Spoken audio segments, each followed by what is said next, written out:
It's World Mental Health Day and I wanted to do a post. I've been out most of the day and I came into my studio to plan my Feel Good workout that I do every Friday at 10 o'clock, and I was thinking what I should share with you.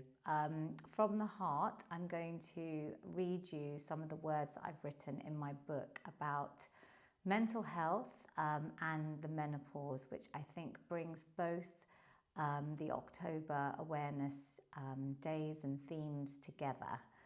So I'm reading from the Feel Good Fix, and I would love to know in the comments if you can relate to any of this, what symptoms or issues that you have found with your mental health. I really feel I try and be as open and honest as possible, and it's just really great to hear from you guys as well if this relates with you.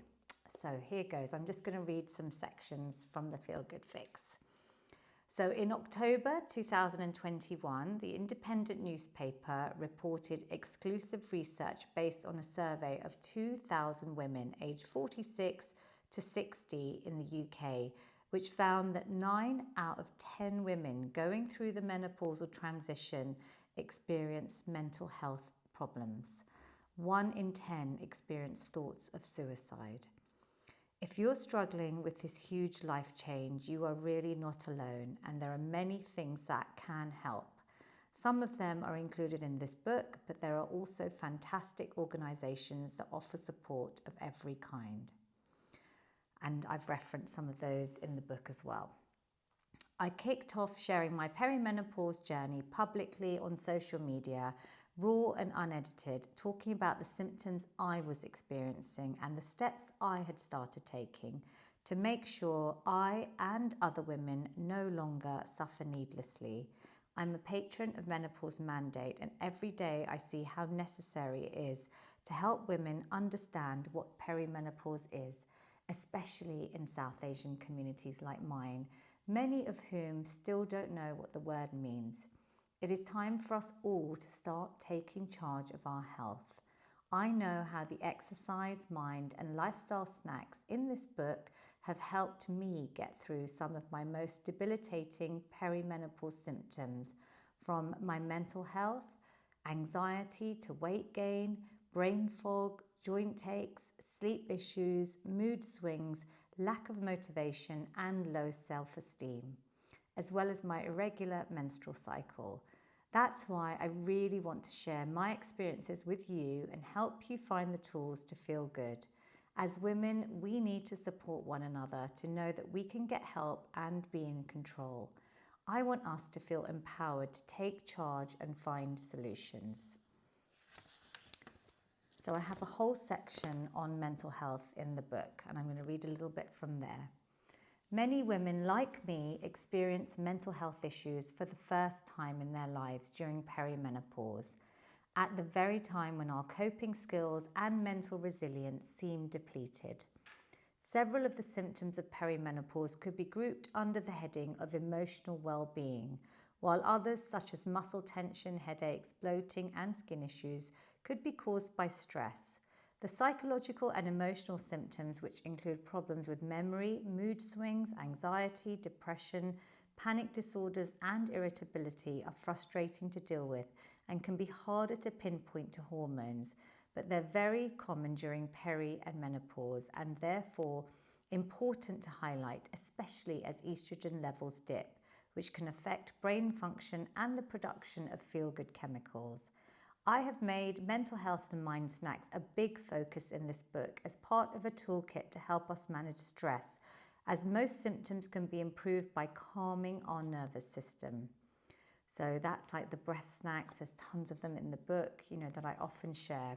And they're at the start of every of my Feel Good YouTube workouts. So do check them out if you need to. Continuing, physical movement through exercise snacking goes hand in hand with these to help us improve our mood and our emotional well-being. So I've got a section on mood swings, like let me know if this is something that you've been going through, on anxiety, on brain fog, some of the most common symptoms that I hear about. Separate video coming soon on what's helped me with my weight gain, as I've promised. And I wanted to show you a little bit about my slogan, which I usually post on World Mental Health Day, and remind everyone my slogan, which is to exercise for sanity, not vanity, something that I really strongly, passionately believe in. So I'm going to read you that section as well. I want us to emphasize the mental health benefits of exercise, and I really want us to remove the focus on how we look. Instead, I want us to prioritize how exercise makes us feel. The snacks and tips in this book can be used to help us feel good and to thrive during the menopause and beyond. Let's celebrate what our bodies can do rather than how we look. Becoming strong physically has made me stronger mentally too. Techniques like strength training have had a huge impact on my mind and have made me more resilient, empowered, and confident. Investing in my mental health through the concepts in this book has had a ripple effect on my relationships, my work, and managing my perimenopause, and has enabled me to tackle the challenges of midlife better. These techniques have kept me sane. I totally believe in strong body, strong mind. The narrative around women needing to look a certain way and be smaller has meant many women have been striving for aesthetics rather than health goals. Aspiring to a six-pack is not very realistic, nor is it sustainable, and it can actually be detrimental in the long run and cause many women to quit exercising altogether. We need to reframe the way we look at fitness and health, focusing not just on what we can see, but on the magic it does for us inside, on the benefits for our mental health and for our bones, brains, heart, and long-term health as we age. So I'm going to leave it there. There is a whole section. There's obviously exercise snacks in the book. There's a whole section just on what I've called mind snacks, and it's got tons of science-backed free tools that you can do in this Feel Good mentally section. There's Feel Good for life as well. So, and also obviously my YouTube free workouts that I do with my mother-in-law are for all ages. Obviously, I focused today's conversation and video on menopause because I wanted to bring that together with mental health.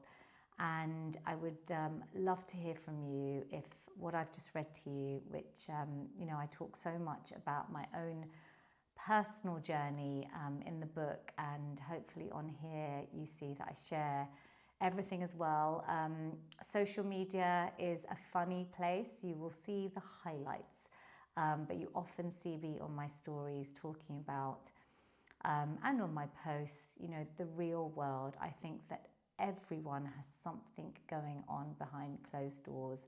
No matter how pretty Instagram and social media makes it look, I think we all need to remember that when you meet someone, just think what could be going on in their lives. Let's all be kind. Let's continue to support one another.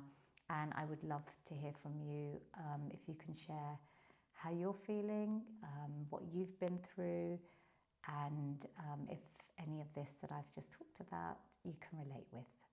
So happy World Mental Health Day. It's a great time for us to think about just simple things that we can do, self-care, tools that we can use, keeping our Feel Good Toolkit to help us feel a little bit better and stronger. Sending you all lots and lots of love as always. I hope this helps.